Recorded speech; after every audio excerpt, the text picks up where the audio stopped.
The ink hadn't even dried on the paperwork when I found out. They gave the entire family business, everything I had built, bled, and burned out for, to my younger brother. Quietly, behind my back. And then had the nerve to tell me during lunch like it was an update about the weather. My name is Claire. And from wherever you're watching this, stay with me. Have you ever poured yourself into something until you had nothing left, only to realize the people you were sacrificing for were just watching, waiting to pass the reward to someone else? That day, I was sitting in my dad's office, finishing invoices for a massive supplier contract I negotiated, one that would secure our cash flow for 6 months. My eyes were burning from lack of sleep. 75 hours that week alone. No pay. No title. Just loyalty. Dad walked in with Mom and Jacob, my brother, all smiles. "Big news," he said, clapping Jacob on the back. "We finalized the papers. Jacob's officially CEO in training. He'll take over next quarter." I blinked. "I'm sorry, what?" Mom chuckled like I'd missed a joke. "Don't look so shocked, honey. You've always been the backbone." But Jacob's got the big picture mind. Jacob didn't even look up from his phone. I felt my heartbeat thud behind my eyes. I wasn't even angry yet. I was stunned. "You said we decide together," I said slowly. "You said." Dad waved me off. "Claire, don't get emotional. You're family. You'll always have a place here. Always have a place here. Like a pet. Or a painting on the wall." I looked around the office. The framed awards I'd won for a marketing turnaround. The whiteboard still stained with my brainstorming sketches. The coffee machine I bought with my own money because the old one broke and no one bothered to replace it. "You want Jacob to run this?" I asked, my voice low. "Then let him." I walked out without another word. That night, I didn't show up to close the quarterly deal with our biggest client. The next morning, my phone buzzed with a panicked call from Dad. "Claire, the Anderson Group is threatening to walk. No one has the numbers. Jacob doesn't even know the contact person. Where are you?" I stared at my phone for a long, cold second. Then I answered with 4 words. "Let him handle it." And added one more for good measure. "He's the heir, right?" Their faces must have gone pale. Because for the first time, I wasn't just the backbone. I was the silence that let it all collapse. You don't realize how heavy something is until you stop carrying it. And that week, the one after I walked out, I felt the weight fall off in layers. Number 3 a.m. quote requests. No early morning favor emails. No unpaid client meetings where I was expected to smile while Jacob showed up late, unprepared, and somehow still got praised for trying. I stayed home. I slept. I turned off my work phone, ignored the Slack notifications, and let the chaos rise, without me there to smother it with solutions. It took less than 48 hours for the cracks to show. Jacob, the heir, forgot to renew 2 vendor contracts. One expired during a supply run. Another triggered a late fee. The finance team, confused without my usual reminders, missed payroll processing. Staff started asking questions. But the Anderson Group? That was the real avalanche. They weren't just clients. They were my clients. The ones I nurtured, met for coffee, remembered birthdays for. They didn't do business with the Green family. They did business with me. So when Jacob called them and couldn't answer a single question about deliverables, they laughed, then sent a termination notice within the hour. Dad called again, voice cracked open like a man watching his house burn. "Claire, please. We can fix this. Just come back and help your brother get through the transition." I didn't yell. I didn't even flinch. I simply asked, did he mention the company values when he called them? "What?" I smiled sadly. That was the first thing I taught every client. That we were about service, consistency, and trust. "Did he mention that?" Silence. I didn't think so. Mom called me 2 hours later, full of guilt-wrapped manipulation. "Claire, sweetheart, Jacob's struggling. Your father is under a lot of pressure. We didn't think you'd want the title. You always said you weren't power-hungry." Power-hungry? No. I was respect-hungry, fairness-hungry, and I was starving. All those years I showed up because I thought love meant loyalty, even at your own expense. But now? I was learning that sometimes love is knowing when to walk away and letting the people who replaced you feel what you carried in silence. The thing about family businesses? They carry history, but not always the truth. And in ours, the truth had my fingerprints all over it. It was me who stayed when the warehouse flooded in 2017. Me who cut my college trip short to help Dad fire that dishonest accountant. Me who redesigned our entire operations manual when OSHA nearly shut us down. But when it came time to pass the torch, they pretended I was just holding the flashlight. I scrolled through the company website one evening and felt my stomach knot. My name gone. No operations manager. No head of client relations. Not even an about Claire. Just Jacob's grinning face on the homepage, next to a caption that said, "Proudly carrying the family legacy forward." Legacy? That word stung. I still remembered sitting cross-legged on the warehouse floor at age 12, counting screws with Mom while Dad gave Jacob a Nerf gun and let him roam around like a prince. Back then, I thought I was lucky that I was trusted. Now I knew better. I was just useful. Until I wasn't. Rachel, one of the old marketing interns I mentored, called me out of the blue. Her voice was low, urgent. "Claire, I know you're not involved anymore, but I think you should see this." She sent me a screenshot of a group email. It was from Jacob, titled, "Resetting Expectations." In it, he blamed the recent client fallout on previous mismanagement and claimed he was cleaning up years of inefficient systems. Years of my work. He was rewriting history in real time, erasing my name and painting over it with incompetence. But here's the thing about truth. You can bury it in spreadsheets and slogans. But eventually, it rises loud, sharp, and undeniable. That night, I drafted one email. It wasn't to Jacob, not to Mom, not even to Dad. It was to the Anderson Group's regional director, a woman I'd once helped save from a botched partnership clause that could have ruined her job. I told her the truth, not with bitterness, with receipts, attachments, timelines, meeting logs, proof that Jacob wasn't just unprepared. He was playing CEO with crayons while trying to paint over a Sistine Chapel I spent years creating. She replied in 20 minutes. "Claire, thank you. Let's talk." And I knew right then. They may have handed him the crown, but the kingdom? It still listened to me. 2 weeks after I left, the office phones were ringing, but not with new business. The Anderson Group? Already gone. Pierce Logistics? Reevaluating our relationship. And Caldwell Retail, our second largest account? They called me directly. "Claire," the rep said, voice taut with hesitation, "are you still involved? Because we'd love to move forward, but we can't do that with Jacob. He doesn't listen." I didn't gloat. I just listened. And took notes. Because if there's one thing years of invisible labor teaches you, it's how to listen for the cracks before the building falls. By week 3, 4 different clients had reached out personally, all asking the same thing. "Are you consulting independently yet?" The word hit differently. Consulting. As in valued, needed, respected. I hadn't even considered it, but the universe had. I filed my LLC paperwork that night. Green Standard Consulting. Named not for the family, but for the standard they could never meet without me. The next day, I posted a simple update on LinkedIn.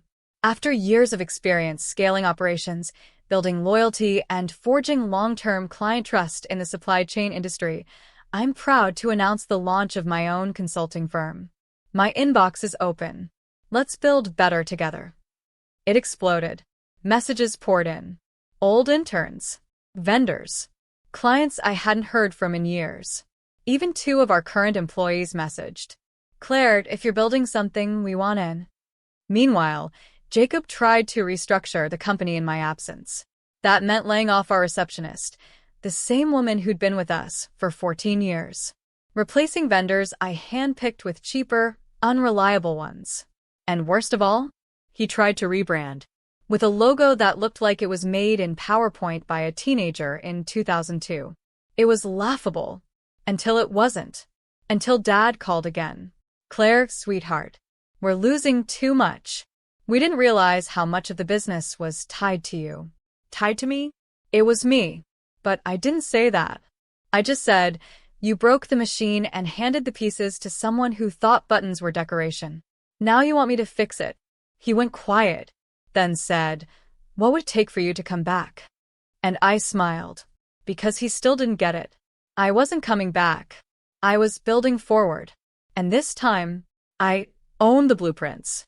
A week after my announcement, I met with Caldwell Retail in a downtown cafe. The same cafe where Dad used to take client meetings before he got too important to meet outside a boardroom. Their VP leaned in and said, Claire, we've seen your work. We trust your judgment. If you're consulting, we'd rather pay you than continue chasing your brother for answers he can't give. I signed my first independent contract by noon, and the moment my pen hit paper, something inside me clicked into place. Not revenge, not spite. Power. The kind that comes from no longer needing anyone's permission to take up space. By week 2, 3 more clients transitioned. One even asked if I could train their new operations team, using my original systems, not the diluted mess Jacob had put in place. Meanwhile, back at Green and Company, things were deteriorating fast. Word had gotten around.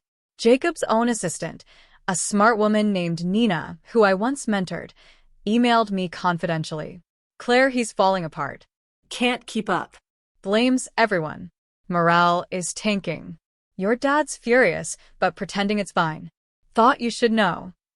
I didn't respond. I didn't need to.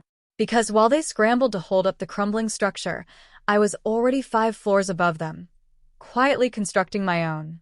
The irony? They thought I left out of emotion. But this was calculation. The same precision I used to save their company from collapse 5 times before, I was now using to build something that didn't include them. Then came the final blow. Anderson Group reached out again. Their regional director, the same woman I once helped rewrite a contract clause late into the night over coffee, wanted to renew under my new banner. Claire, she said. We don't want Green and Company anymore. We want Green Standard. Name your rate. I named it. She agreed, without hesitation. And in that moment I realized. They hadn't just lost a daughter. They'd lost their engine. They built a business on my back, and when they thought they could replace me with a name and a smile, the whole thing cracked. That night, Dad sent a long email. No subject line. No greeting. Just 6 words. Please, can we talk? Come home. And I knew that wasn't a father writing. It was a man watching the doors he'd shut swing open behind him.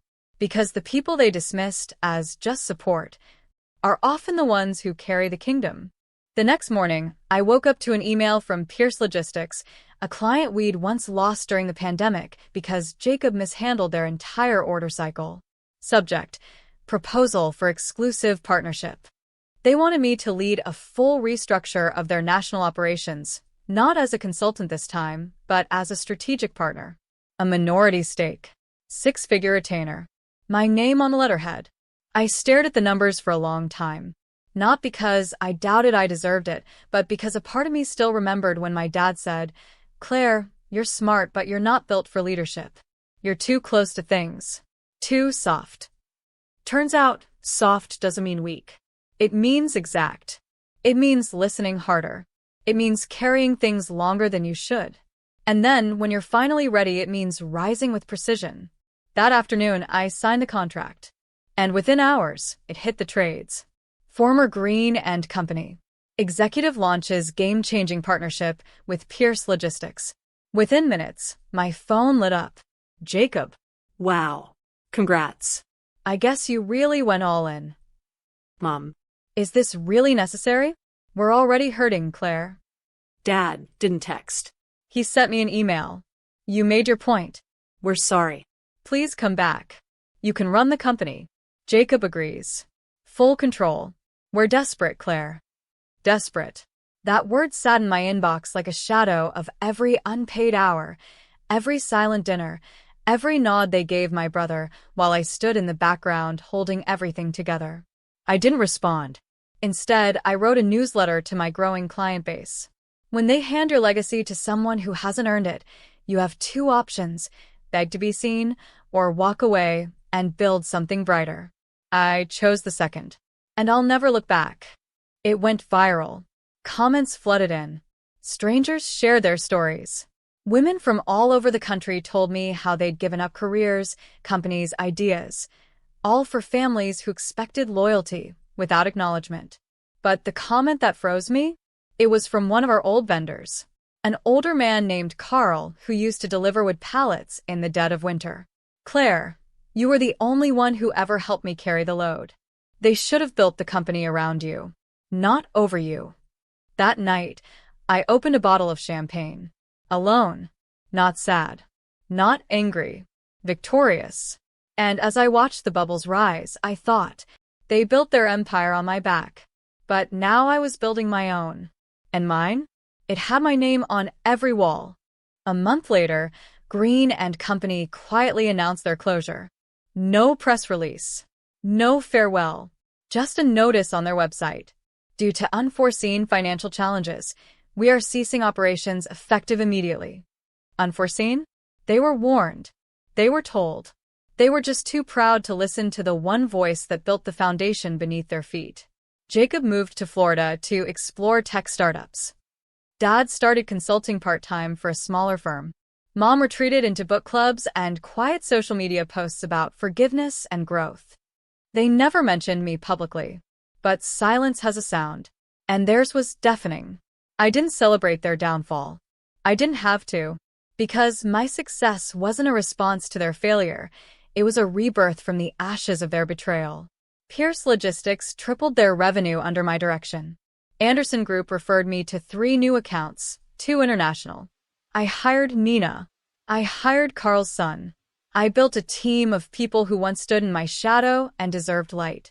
At our company's 1-year anniversary gala, I stood on stage in a sleek black suit, holding a glass of wine, facing a crowd that wasn't obligated by blood, but bonded by belief. I didn't build this out of revenge, I told them. I built it out of recognition. Of who I was. Of what I gave. And of what I would no longer give away without value. They applauded. Not because they had to. Because they understood. After the gala, I sat alone in my office for a while, watching the city through the glass. The same skyline I once saw from my dad's old truck window, driving home late from the warehouse, wondering if I'd ever be more than the reliable one. Now, I was the visionary, the architect, the name on the door. And as I turned off the lights for the night, my phone buzzed with a single message from Dad. "I saw your speech. You earned everything. We were wrong." I didn't reply. Because sometimes, closure isn't a conversation. It's the sound of your own footsteps in a space you built alone, and no longer needing to look back. They chose my brother for the throne. But I built the kingdom.